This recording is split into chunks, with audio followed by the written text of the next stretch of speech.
Ya, assalamualaikum warahmatullahi wabarakatuh. Kita di pertemuan ke-6 ini hari ya. Dalam materi proses pemeriksaan perkara dalam sidang peradilan agama.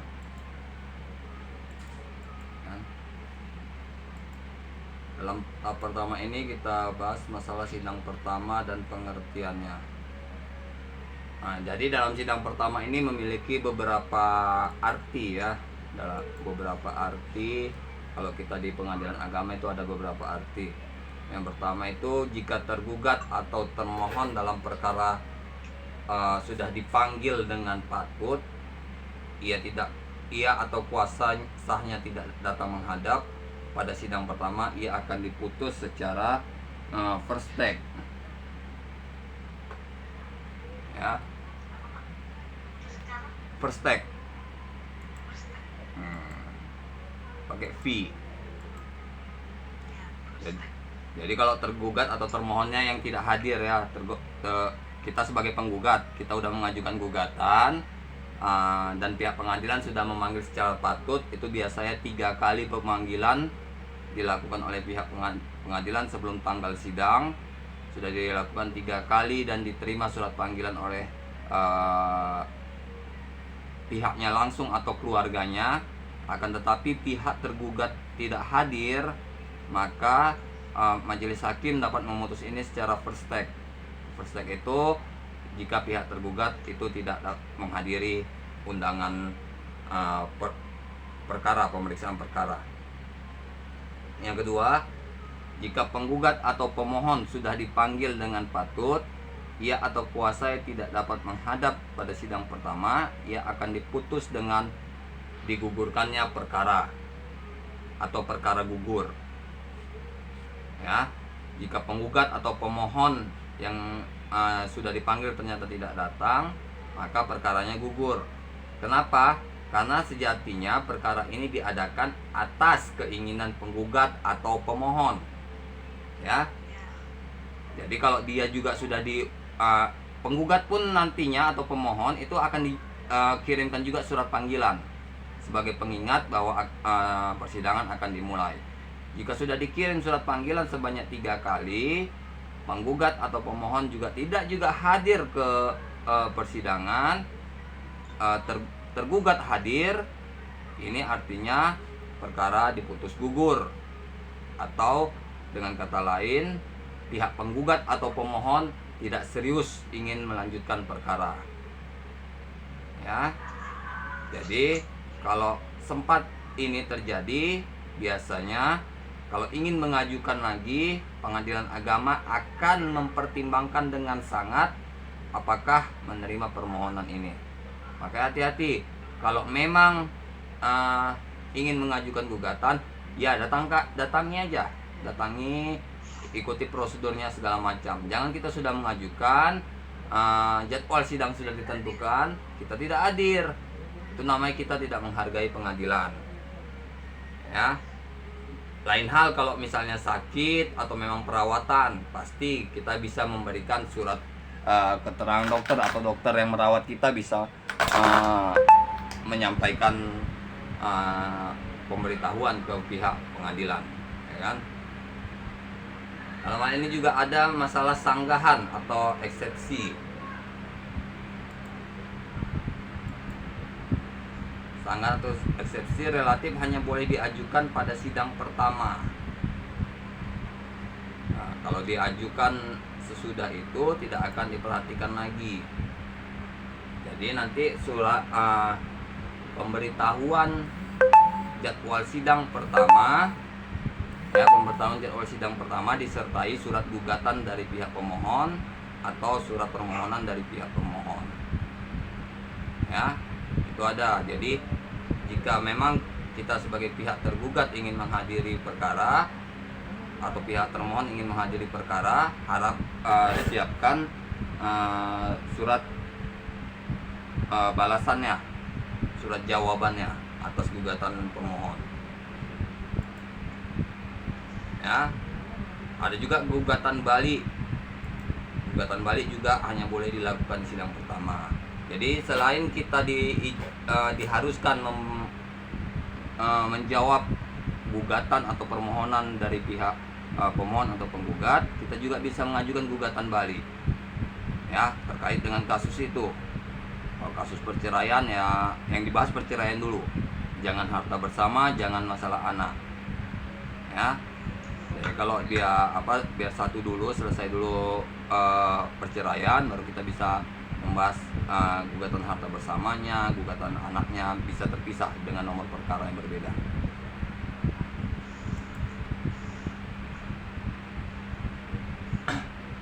Selanjutnya saat ini ada tugas panitera. Sesaat sebelum sidang panitera sidang pada hari, tanggal, dan jam sidang yang telah ditentukan, mempersiapkan dan mencek segala sesuatunya untuk sidang. Jadi tanggung jawab terlaksananya sidang di sidang pertama itu adalah sepenuhnya tanggung jawab panitera. Jadi dia mengecek segala sesuatu yang terlibat di sidang pertama itu. Misalnya ya,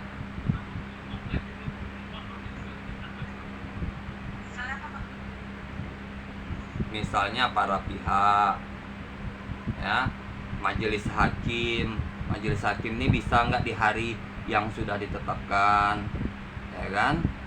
Hubungi kuasa penggugat atau kuasa tergugat supaya bisa mengetahui bisa enggaknya mereka hadir di persidangan.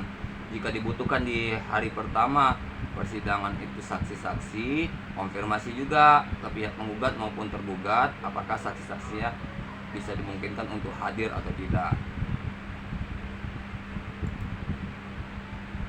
Ya, jadi ini semuanya tugas panitera.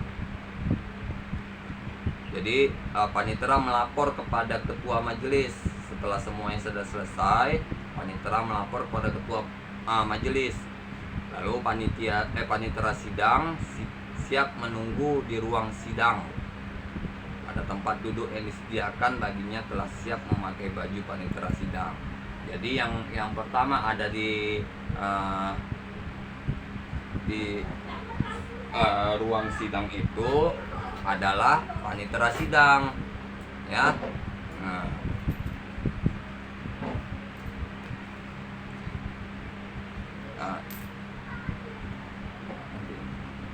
Jadi panitera sidang ini dia luan duduk di situ kan. Jadi nanti kalaupun ada para pihak atau masyarakat yang ingin memperhatikan jalannya sidang, itu panitera yang mengatur ya, duduknya, ketertibannya, segala macam sebelum majelis hakim masuk. Karena kalau majelis hakim masuk harusnya semuanya sudah rapi, sudah lengkap, sudah rapi, jadi sidang bisa langsung jalan. Jangan sampai hakim sudah masuk, penggugatnya tidak ada, tergugatnya tidak ada, ya kan? Atau tergugatnya sudah di absen hadir, tapi pada saat mau sidang menghilang. Entah dia makan dulu, sarapan dulu, ya kan? Ini harus dipastikan. Karena banyak nih kejadian gitu kan, jam sidangnya jam 10, ternyata dia sampai pengadilan jam 9, makan dulu. Sementara 1 jam sebelum sidang itu panitera harus mengkonfirmasi kehadirannya. Jadi jangan jauh-jauh. Kalaupun kita harus makan, ya, kalau kita harus makan misalnya, atau harus ke kamar mandi, kita tetap harus memberitahu panitera kemana keberadaan kita, agar kita tidak dicariin oleh panitera. Harus tetap konfirmasi, bilang, Pak, Ibu panitera, kalau saya ingin sarapan dulu sebentar, paling setengah jam kembali. Diberitahu, jangan menghilang macam tuyul. Menghilang nanti susah. Jadi pun nanti kalaupun sempat udah majelis hakim udah mau mulai nggak ada pihaknya, dilewatkan sidang kita, ya, nggak ada tuh ditunggu-tunggu. Karena sidang di pengadilan agama ini cukup banyak, antrian sidangnya cukup banyak, jadi nggak ada ditunggu-tunggu. Kalau para pihak nggak lengkap, perkara belum siap dilaksanakan, itu ditunda, dilewati. Kalau memang memungkinkan di hari itu juga dilaksanakan, ya tunggu setelah jadwal setelah kita disidangkan, baru kita di belakangan, kita di urutan terakhir jadinya. Ya, itulah resiko kalau kita lalai dengan waktu, karena nggak ada yang nunggu kita di pengadilan agama tuh, kita yang nunggu hakim dan panitera. Selanjutnya, majelis hakim memasuki ruang sidang melalui pintu yang khusus untuknya. Jadi majelis hakim ini kalau nanti kalian ke pengadilan, itu pintu majelis hakim khusus, lain dari pintu panitera, lain dari pintu masyarakat umum. Jadi dia tidak disatukan. Karena apa? Karena ada privasi hakim. Hakim tidak boleh berkomunikasi langsung dengan para pihak, ya kan, dengan masyarakat. Biasanya pun pintu hakim itu dekat dengan ruang tunggu hakim. Jadi dia nggak terlalu jauh kalau harus berjalan dari ruang tunggu itu ke ruang sidang dia. Jadi di dekat-dekat ruang sidang itu pasti ada ruang tunggu untuk hakim. Itu di pengadilan negeri ada, di pengadilan agama ada. Saya pernah lihat ke sana.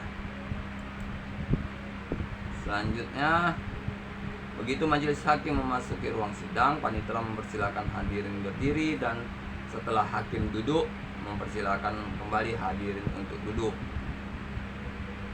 Tugas ini hanya untuk sidang pertama, tapi berlaku untuk segala sidangnya. Jadi di setiap sidang itu, kalau majelis hakim masuk, kita itu pasti dipersilakan berdiri oleh panitera. Majelis hakim akan memasuki ruangan sidang. Hadirin diharapkan untuk berdiri. Maka kita berdiri. Jangan ada yang duduk. Itu untuk etikanya, untuk menghormati hakim di pengadilan. Kita nggak disuruh macam-macam, cuma disuruh berdiri. Jadi saat hakim sudah masuk dan sudah duduk, kita akan dipersilakan lagi untuk duduk. Silakan kepada seluruh yang hadir di ruang sidang untuk kembali duduk dan mengikuti jalannya perkara dengan tenang. Tetap harus menjaga ketenangan. Nah, kalau terjadi keributan, pasti hadirinnya akan dikeluarkan. Ya. Ketua majelis membuka sidang dan sekaligus dinyatakan terbuka untuk umum. Jadi saat sidang pertama kali itu, ketua hakim pasti mengucapkan sidang ini dibuka dan terbuka untuk umum. Ya, karena sejatinya seluruh perkara dalam sidang pengadilan manapun itu terbuka untuk umum, kecuali memang para pihak tidak ingin aib keluarganya diketahui orang lain. Ya, karena kan perceraian ini lebih kurang aib keluarga, ya kan, terjadi pertikaian, pertengkaran segala macam. Jadi kadang ada itu yang kita nanti kalau udah disuruh hakim sidang ini tertutup untuk umum, maka seluruh yang di ruang sidang dipersilakan untuk keluar. Yang tidak ada hubungannya dengan perkara dipersilakan untuk keluar. Ya, jadi yang hanya boleh ada di dalam itu hanya para pihak, kuasa hukum, dan para saksi. Selain itu tidak boleh ada di dalam ruang sidang. Hanya sebatas untuk pernyataan yang mengandung sensitif. Ya, biasanya kalau disuruh keluar itu paling antara, kalau sidangnya 1 jam ya misalnya ya, itu paling antara 15 sampai 20 menit.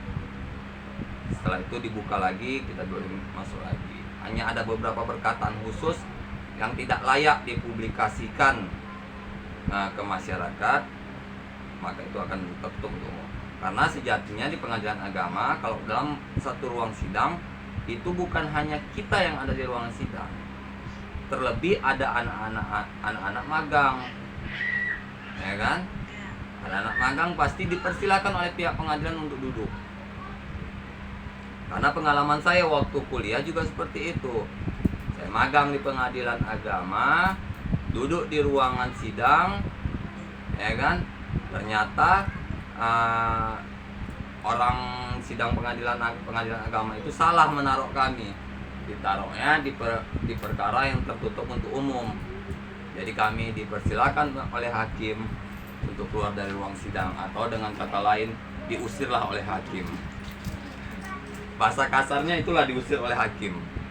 Bahasa halusnya hakim pasti bilang kepada para hadirin dipersilakan untuk meninggalkan ruang sidang karena perkara ini tertutup untuk umum, dikarenakan para pihak tidak ingin rahasia mereka diketahui oleh umum. Itu kan secara halus dipersilakan keluar dari ruang sidang. Kalau bahasa kasar kita sehari-hari, ya hadirin silakan keluar. Ini kalian nggak berhak untuk mendengarkannya. Silakan. Itulah dia kayak gitu. Jadi ada di hukum ini bahasa yang sehari-hari kasar kita perhalus. Sebenarnya artinya sama, tapi tetap dia di bahasa itu diperhalus. Kalau semester 1 semalam belajar bahasa Indonesia adalah tuh dia bahasa-bahasa yang diperhalus. Selanjutnya khusus untuk peradilan agama, di peradilan Islam sebaliknya dibuka dengan membaca basmalah. Ya, jadi dalam setiap sidang di pengadilan agama itu pasti dibuka dengan bacaan Bismillahirrohmanirrohim. Ya, selalu tuh hakimnya dalam sidang apapun, sidang keberapa pun selalu menyebutkan. Misalnya sidang pengadilan agama nomor sekian dalam perkara si anu antara penggugat ini berlawanan dengan tergugat ini, dibuka dengan sama-sama membaca basmalah dan dinyatakan terbuka untuk umum. Jadi kata-kata ini sesuai dengan Undang-Undang Nomor 14 Tahun 1970. Pasal 17 ayat 1 mengharuskan semua sidang pemeriksaan perkara di pengadilan terbuka untuk umum, kecuali ditentukan lain oleh undang-undang. Jadi seluruh sidang itu harusnya terbuka untuk umum. Ya, tapi karena negara kita negara timur yang banyak menghargai adat dan kebudayaan, tetap harus ada pengecualian. Ya, itu yang saya bilang tadi, perselisihan keluarga tidak mungkin diumbar ke masyarakat, lebih lagi kalau ada media di situ, ya kan? Seperti kasus misalnya kalau di pengadilan negeri itu kasus pengadilan anak. Jadi kalau pengadilan anak di pengadilan negeri itu ada di lantai 3 pengadilan. Di lantai 3 itu sangat steril, tidak ada yang bisa masuk kecuali petugas pengadilan dan para pihak.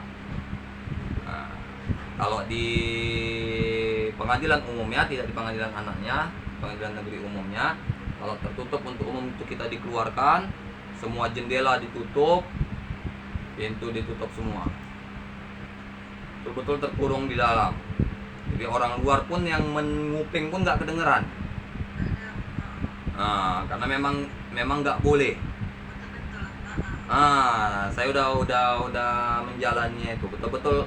Kalau kita minta sama pengadilan untuk dirahasiakan, betul-betul dirahasiakan. Bahkan kalau di Undang-Undang Perlindungan Saksi dan Korban, kalau kita sebagai saksi dalam satu kasus pidana, kita minta data kita dirahasiakan, bisa dirahasiakan. Kita nanti masuknya pakai toga, tutup kepala, pakai topeng, segala macam, betul-betul dirahasiakan. Jadi dalam setiap peradilan, intinya dalam setiap peradilan itu, kalau kita minta dirahasiakan. Tapi kalau kita tidak minta, pasti diselenggarakan secara umum. Pasal 18 dari Undang-Undang. Kenapa Mami?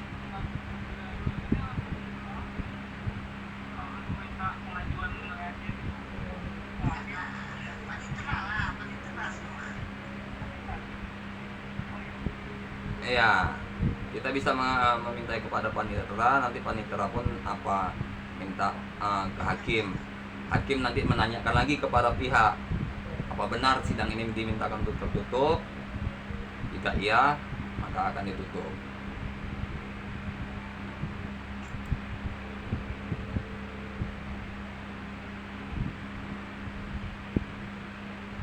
Di sini sidang terbuka untuk umum. Kita beri dulu pengertiannya. Sidang terbuka untuk umum artinya siapa saja boleh mengikuti, mendengarkan jalannya sidang, boleh masuk sidang, boleh masuk ruang sidang, asal tidak mengganggu atau membuat keonaran dalam sidang. Inilah yang katanya terbuka. Jadi betul-betul bebas, tapi dengan ketenangan. Jadi sudah saya bilang, kalau ada keributan sedikit aja kita akan diusir. Pertama kita diingatkan kepada para hadirin, para saksi untuk tenang di ruang sidang. Peringatan pertama.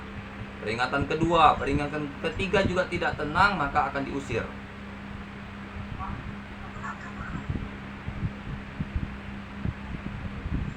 Ya. Peringatan itu selalu ada 3.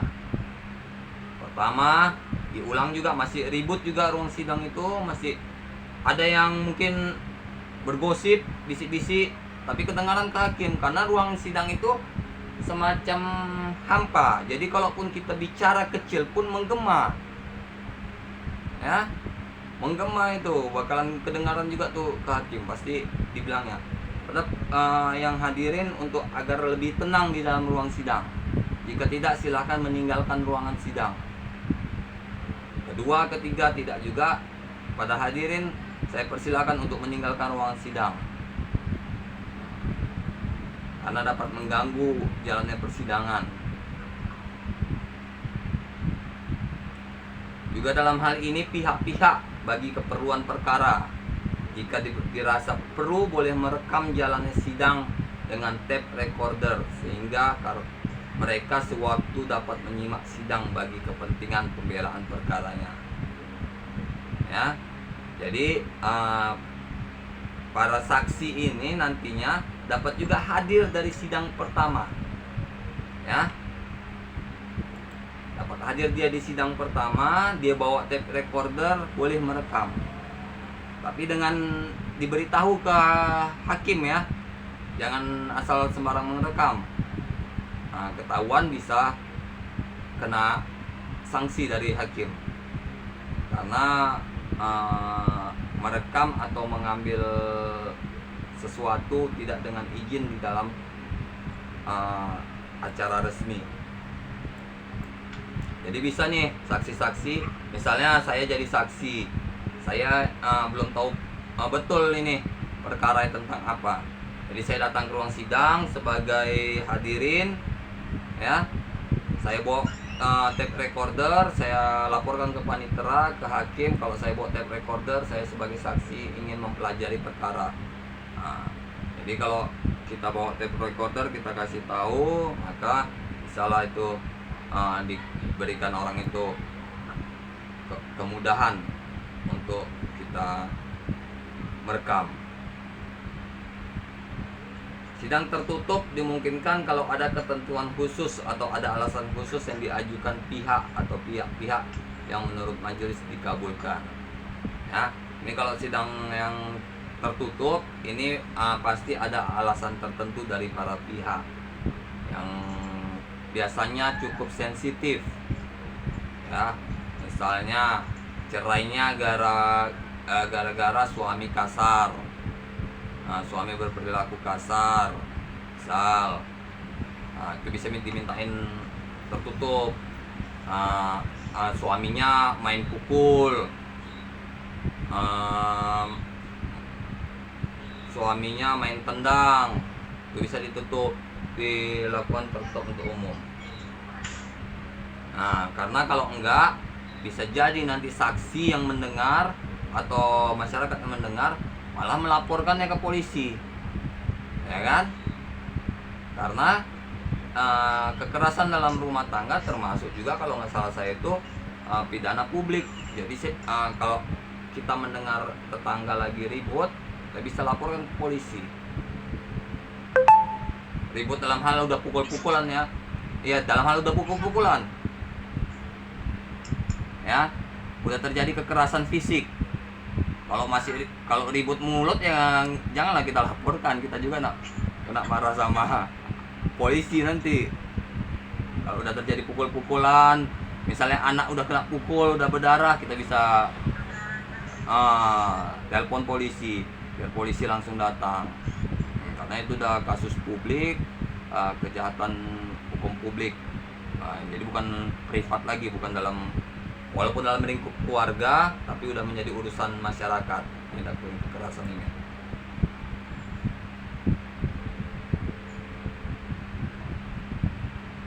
Nah, sidang tertutup untuk umum. Yang sidang tertutup untuk umum ini contohnya itu permusyawaratan hakim. Jadi hakim ini dalam menjatuhkan putusan atau mengambil putusan akan melakukan musyawarah dengan ketua dengan hakim anggotanya, akan melakukan musyawarah supaya mendapat putusan yang adil.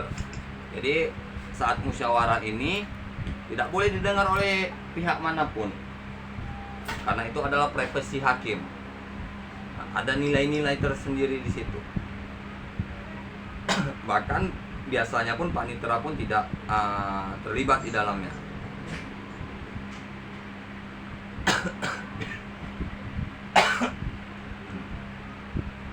Pemeriksaan perkara gugatan cerai selalu dilakukan dalam sidang tertutup untuk umum.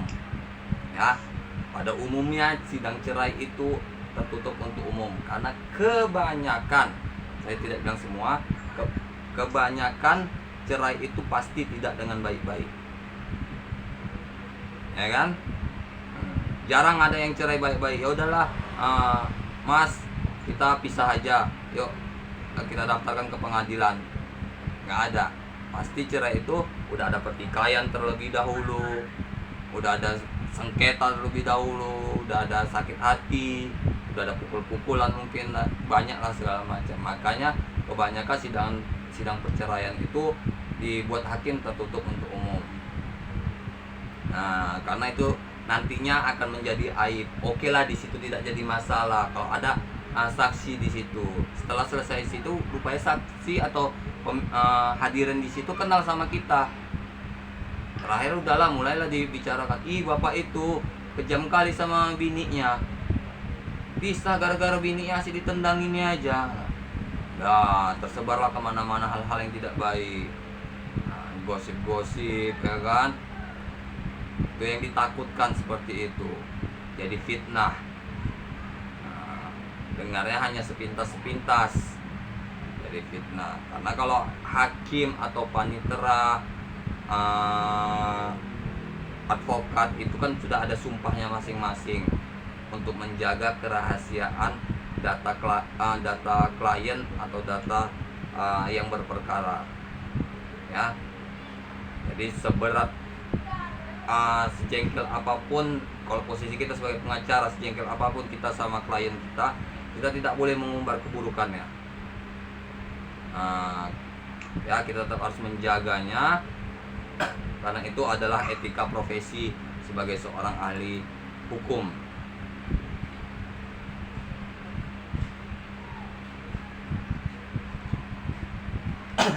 Di sini juga ketua majelis menanyakan identitas para pihak.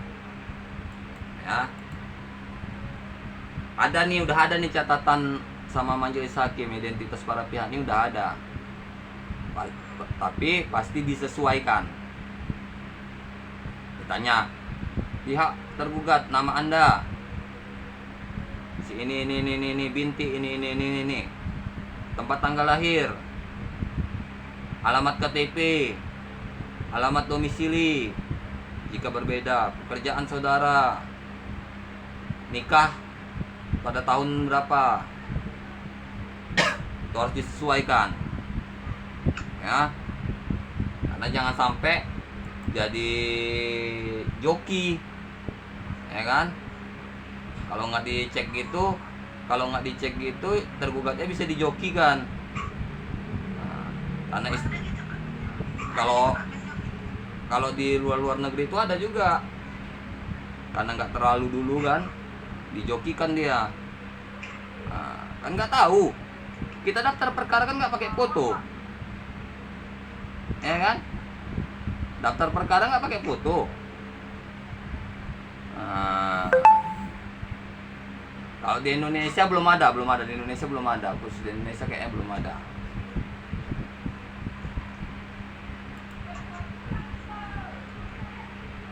Hal-hal yang biasa ditanyakan yang meliputi nama, tadi saya bilang kan, bin atau bintinya, alias julukan atau gelar, kalau ada harus dibuat yang sesuai KTP ya, umur, agama, pekerjaan, dan tempat tinggal terakhir.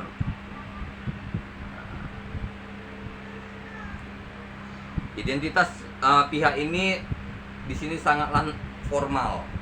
Artinya sekalipun mungkin saja sudah tahu atau kenal dengan membaca surat gugatan sebelumnya, namun tetap harus ditanyakan kembali, dan ini mutlak harus ditanyakan, ya kan? Hakim kan kalau dalam menjalankan perkara pasti membaca gugatan terlebih dahulu. Di dalam gugatan itu sudah ada identitas para pihak, ya kan?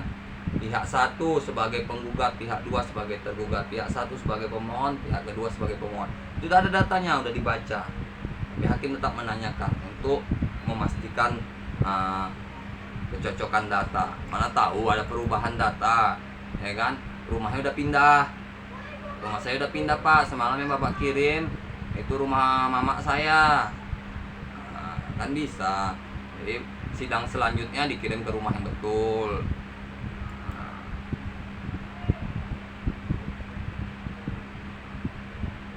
Dalam hal ini juga perlu dikemukakan menanyakan identitas pihak-pihak, saksi atau lain yang bersifat kebijaksanaan umum.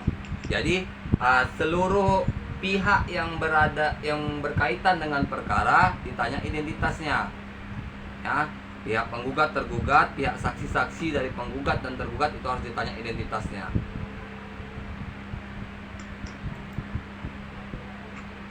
Hakim yang baik dan manusiawi, apalagi selagi hakim agama, hendaknya selalu berusaha menggugah hati para pihak mereka agar tidak merasa gentar dan akhirnya terbuka tabir persoalan yang sebenarnya. Jadi hakim yang termasuk pengadilan agama ini, kalau pertama kali sidang pertama itu pasti meminta untuk mediasi, ya. Apa guna mediasi ini? Supaya perkara ini tidak lanjut, dapat diselesaikan secara baik-baik, ya kan? Bisa damai, nggak perlulah ribut-ribut di pengadilan. Hakim pasti selalu menyarankan seperti itu. Sidang pertama, pembacaan gugatan, jawaban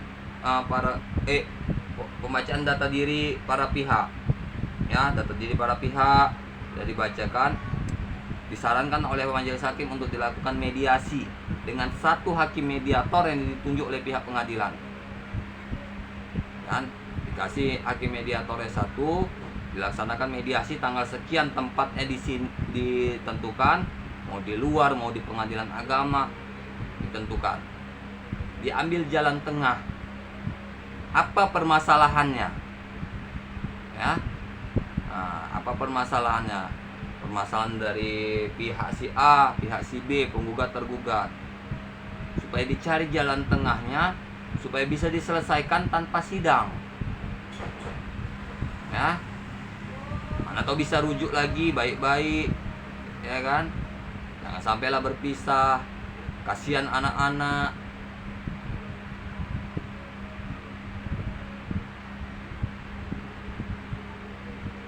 Kasihan anak-anak kalau sampai berpisah.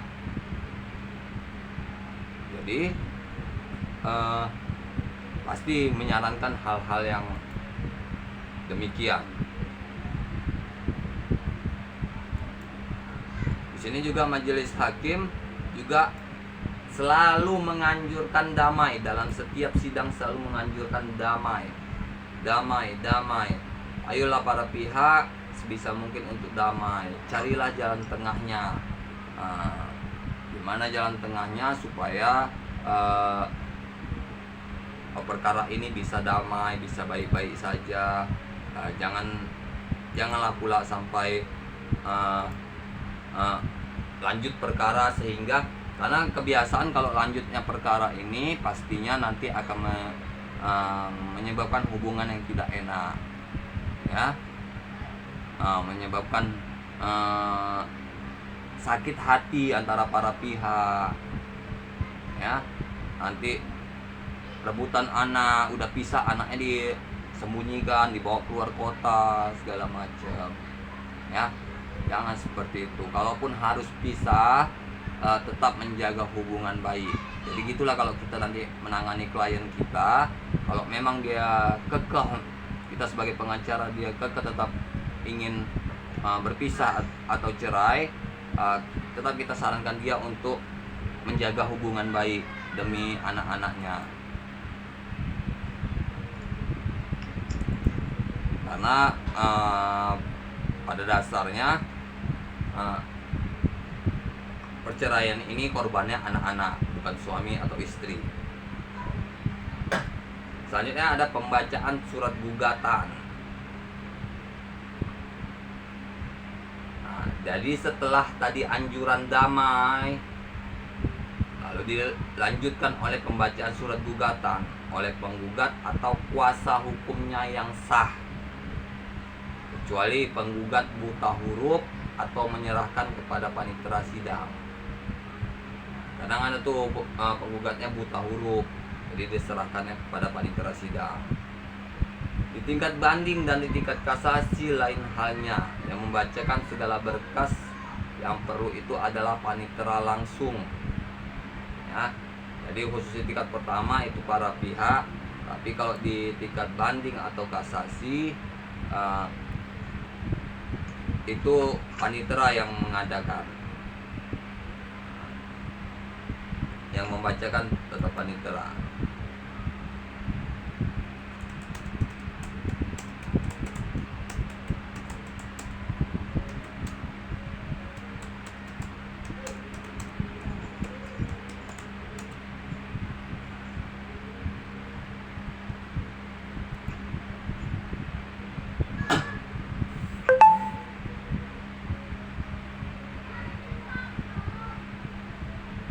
Hal-hal yang mungkin terjadi dalam suatu sidang perkara.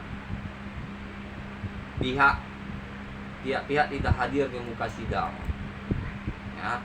Dalam perkara perdata, kedudukan hakim adalah sebagai penengah di antara pihak yang berperkara. Dia perlu memeriksakan atau mendengar dengan teliti terhadap pihak yang berselisih itu.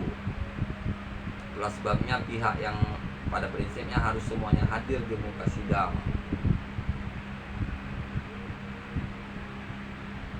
Jadi di sini kalau tidak hadir, ini ada pasti kemungkinan itu ada.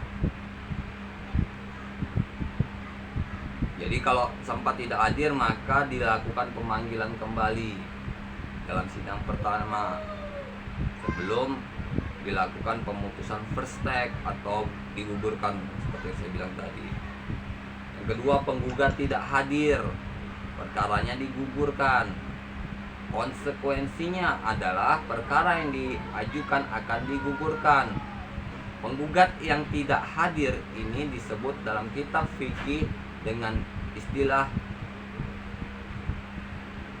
al-muddai al-ghaib, sedangkan putusan digugurkan disebut qada'u ul masqud, ya, di dalam bahasa fikihnya. Jadi kalau perkara digugurkan ini berarti penggugatnya tidak hadir, tidak dia yang daftarkan, dia yang tidak hadir. Ada juga tergugat tidak hadir, akan diputus first take. Jika tergugat tidak hadir dengan sebab-sebab yang tidak dapat diketahui, maka majelis hakim memutus perkara dan memberikan putusan first take. Hal ini sesuai dengan kitab fikih, memutus dengan first take disebut al-qada'u ala al-ghaib. Nah, jadi kalau tergugat tidak hadir maka akan diputus first take. First take ini tergantung pertimbangan hakim. Ya. Karena tergugat sebagian hadir dan sebagian tidak hadir. Ini dia mungkin dalam hal gugatan harta warisan. Jadi para pihaknya banyak. Ada yang hadir, ada yang tidak hadir. Nah, dalam HIR pasal 127 mengatur bahwa sidang wajib ditunda sampai kali yang lain. Jadi kalau dalam hal ini jika ada yang tidak hadir, maka itu akan ditunda sampai seluruh pihak hadir. Ya, karena kalau ada pihak yang tidak hadir, maka perkara tidak bisa dilanjutkan. Dalam hal seperti ini misalnya warisan, ya kan? Jadi kan hakim ini harus tahu hubungan para pihak dengan ahli waris, dengan harta warisan yang ada, berapa hak-haknya.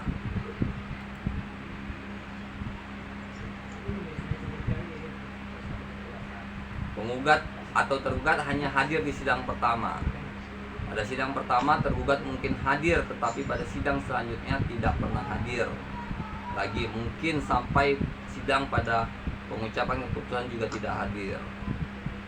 Kalau penggugat sudah pernah hadir di sidang pertama, sekalipun sidang-sidang selanjutnya atau bahkan pada waktu pengucapan putusan tidak hadir, maka perkaranya tidak bisa lagi digugurkan. Ya.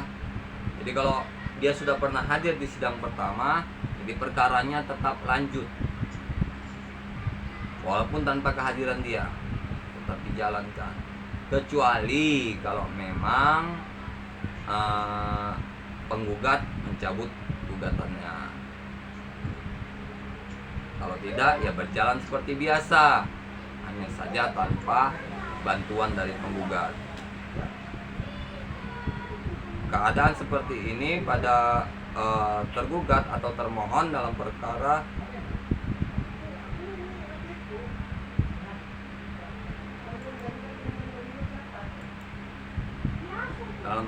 kontentiosa, maka perkara tidak bisa lagi diputus first take, melainkan dengan putusan biasa tetapi dengan bantuan tergugat atau termohon.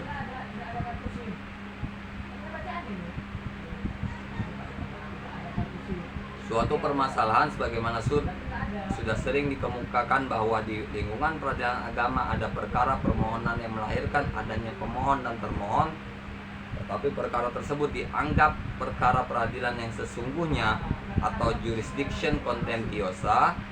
Produk peradilan agama terhadap perkara itu sendiri kadangkala putusan, kadangkala penerapan. Ya. Dalam kaitannya dengan soal first take atau digugurkan, eksepsi, rekonvensi, maka pemohon di situ harus dianggap penggugat dan termohon harus dianggap sebagai tergugat.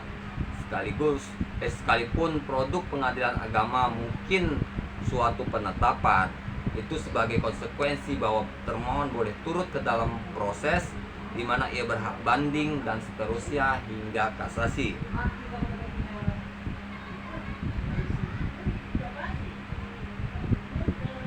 Proses dengan tiga pihak, intervensi, van warring.